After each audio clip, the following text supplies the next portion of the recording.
When the NBA changed the draft lottery odds prior to the 2019 season, they opened the door for countless possibilities, and they hoped that predictability would get thrown out the window and, well, tanking would exit out the back door alongside predictability, which was a little bit ambitious because, I mean, we've seen tanking is still well and truly a part of the game, and I think it always will be, but chaos ensued from these new lottery odds because the season in which these odds were tested happened to be the season in which the Knicks ended up with the worst overall pick, and, well, a generational talent was also ready to get picked up, and, well, people weren't exactly happy with the idea that the Knicks wouldn't end up with him. I mean, ESPN people were saying, just rig it.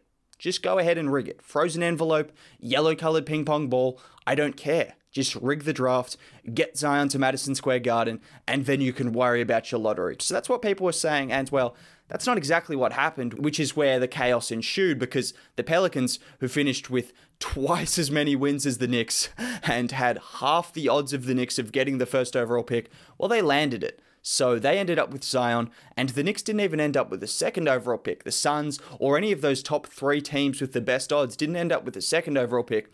It was actually the Memphis Grizzlies, who also, funnily enough, ended up with 33 wins that got Ja Morant. And we saw Ja Morant come in and turn them into a playoff team, which is kind of what I want to touch on with these lottery odds, because in the past, there's been this certain predictability. I mean, you've got a bad team that gets a good player, but that's not really enough to take them from a terrible team to a good team. But now all of a sudden, you've got a potentially okay team that could get a really good player in the draft, and with the way players have been coming out of the draft recently and how they've just hit the ground running, the likes of Luka Doncic, this year you had LaMelo, you had Edwards, you had Halliburton, the list goes on and on. You've got numerous players that come in and make an impact, obviously Zion and Ja as well. With the way those players have been playing, and just these new lottery odds in general have given a real air of optimism for teams that weren't dead last, hoping they could be the ones that get lucky. I mean, if Memphis and New Orleans could do it and Charlotte could do it with LaMelo Ball, why can't we do it? That's what Kings fans are thinking to themselves when they had to watch Terrence Davis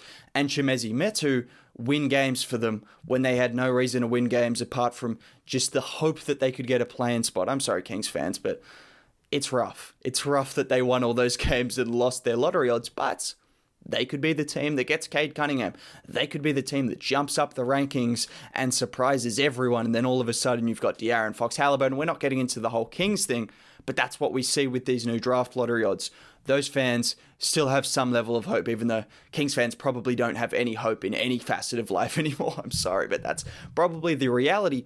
But every other fan base, there's some level of hope that you could be the team. You could be the team that gets lucky enough to jump up the rankings, and all of a sudden your team goes from to yeah. Now, before I talk about all of those things and just how I think this draft could pan out and the implications that we could see from this draft, if you could drop a like on the video. I said it before and it's been proven right so far. I've had no complaints, but Cade Cunningham or any player of your choice in this year's draft will go to your team if you like the video. It's just confirmed. I mean, it's been proven right so far. And subscribing to the channel as well. It helps. That would be much appreciated. But I think before we even get into the lottery odds, we just have to talk about the talent on display in this draft, because it's all good and well having everyone with a chance of getting the first, second, and third overall pick. But does it really matter if the talent isn't good? Which, I mean, they said the same thing about last year's draft, and it looks like it's going to be a really, really damn good draft. So can we really trust the experts in terms of their talent evaluation?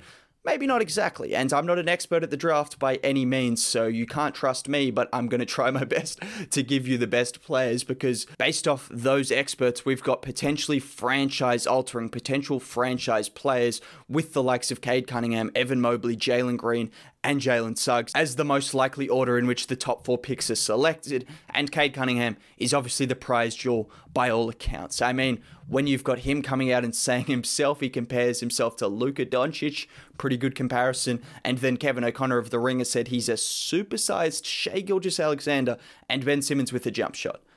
That's franchise-altering if you ask me. Like, that's top 10 player in the league if you ask me. I know that's upside, but yeah, by all reports, Cade Cunningham is not just going to be good, like he could be genuinely great. So he could change any franchise he goes to, but from what I've seen and heard of Jalen Green, Evan Mobley, and Jalen Suggs, let's not sleep on those guys either. So any one of those 4 players, and I'm sure other players as well people will tell me about, but any one of those 4 players in particular could really make a change, and we may as well talk about that. But I don't want to start by talking about the bottom 3 teams. We'll talk about them. Don't worry, Pistons fans. Don't worry, fans of other teams that are lowly. We're still going to talk about them and their hopes for a top pick.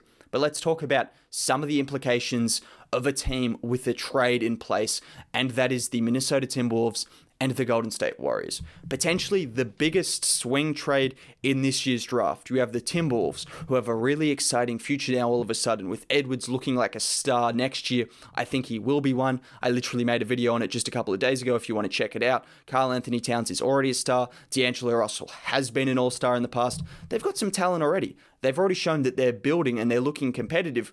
But you add a top pick to the mix, and all of a sudden, you go from a talented young team to a team with expectations, because that's a lot of talent to add to the mix if you have Edwards, Towns, D'Lo, and whoever else they get in the top 4 of this draft, because they need the top 4 pick. Otherwise, on the flip side, it goes to the Warriors, who, well, the rich get richer, because if they were to get the 5th or the 6th pick and all of a sudden you package that up with a James Wiseman, and you have Klay Thompson, Draymond Green, Stephen Curry, and another all-star player potentially, they could be coming out of the West because of this draft.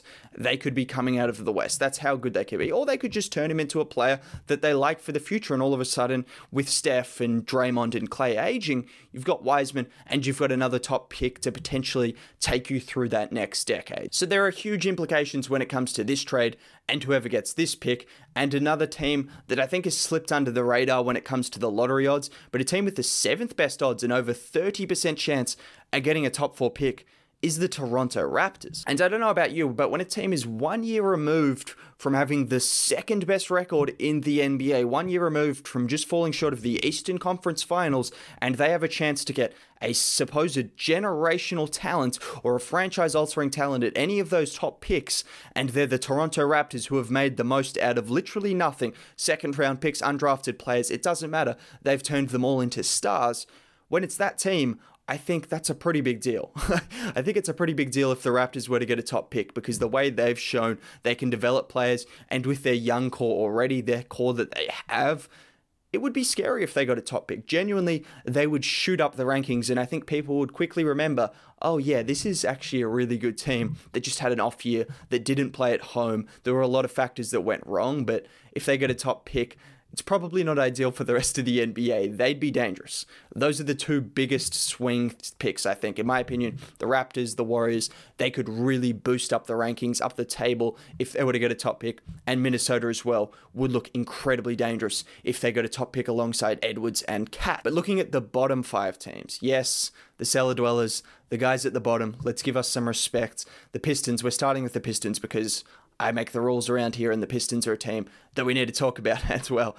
I mean, they'd be good with a top pick. They'd be really good. I think people are sleeping on Detroit's future. There's been a little bit more talk about it recently, but in general, they're a team that was competitive all year long.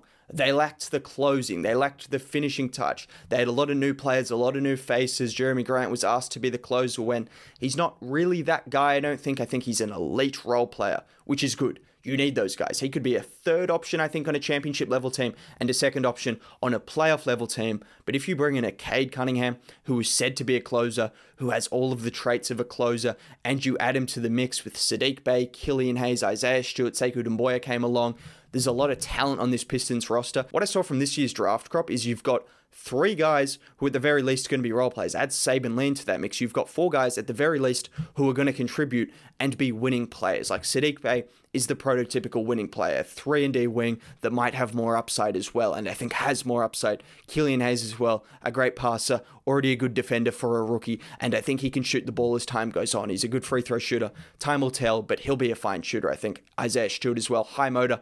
You get the point on all of these guys. They're winning level players, but you need that superstar. You need that crown in the jewel. Is that even how it's said? But you get the point. You need that guy. Cade could be that guy. Jalen Green could be that guy. Mobley could be that guy. Maybe Suggs could be that guy. One of those guys could be that guy, And well, add that to a mix of a lot of really solid players, and all of a sudden, I think you take a team from a team that was really competitive for most games, but just didn't quite have that lethal cutting edge, to now maybe a playoff level team. And I think the same could be said for a number of the rest of the teams. And I'll start with Houston. You look at Christian Wood and a Cade Cunningham pick and roll. Kevin Porter Jr. really came along. Jayshawn Tate was a hidden gem. Kenyon Martin Jr. was a hidden gem. They found a lot of hidden gems, which all of a sudden, similar to the Pistons, a lot of guys that are at the very least going to be high-end role players, I think, in the league for a long time to come.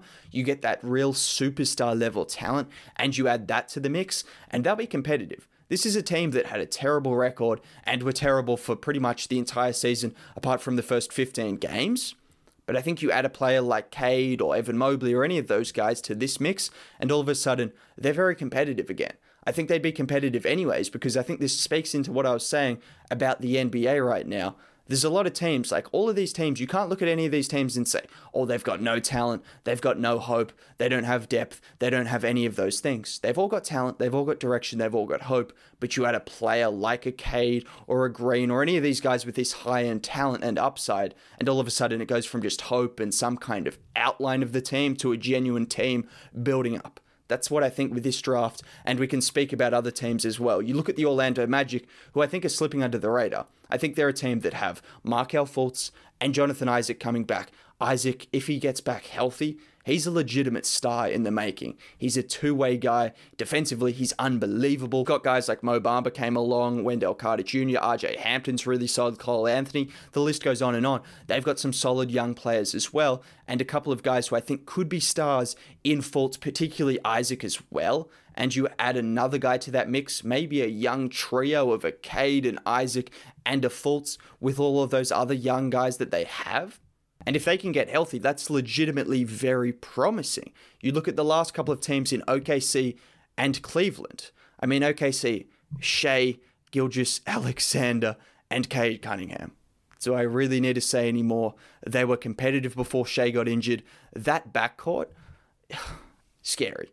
That's all I'm going to say. I don't even need to go into any more depth on the OKC front. I mean, that backcourt, it's ridiculous. That would be absolutely insane to have Shea and Cade in the same backcourt. So that's all I'll say. Plus, they've also got great coaching, great development, great young players, 45,000 picks coming through the rankings. They're going to be fine, but they could be really good if they got this backcourt, which is a scary thought, honestly. And then Cleveland, I mean, I did say I was going to say something positive about all of these teams, but I lied because Cleveland, I mean, there's nothing positive to say. I'm joking. But Cleveland, seriously. Cleveland. What was I going to say about Cleveland? They've got Andre Drummond? No, they don't have Andre Drummond anymore. Oh, yeah, as I was saying about Cleveland, no, like seriously speaking though, Cleveland, they've got the likes of Darius Garland, who looks like a star in the making. I have no idea what's going on with Colin Sexton because for some reason they either want to trade him, he wants to leave. I really don't know what's going on. They've got the makings of really nice young defense as well with the Okoro, Nance, and Jarrett Allen, and you add someone like a Cade or a Mobley or any of those guys to that mix, and as well, Cleveland are a team that would be looking promising as well. I'm not just saying this as hyperbole, but all of these teams, genuinely speaking, would turn into probably playoff fringe level teams, play-in teams at the very least, plus young promising teams if you added a top pick. And then you have the possibility of a team like a New Orleans or even a Sacramento, like those kind of teams that have star talent, the Chicago Bulls, like any of these teams that already have the star pieces in play, and you add the likes of a Cade to the mix, which we've seen in just the last 2 years. There's every possibility that one of those middling teams gets a player like that, and all of a sudden they're going to shoot up the rankings. You've got so many possibilities with this draft coming that I think there's just so much up for grabs, and I think that's why it's so interesting with this new lottery odds and the new system.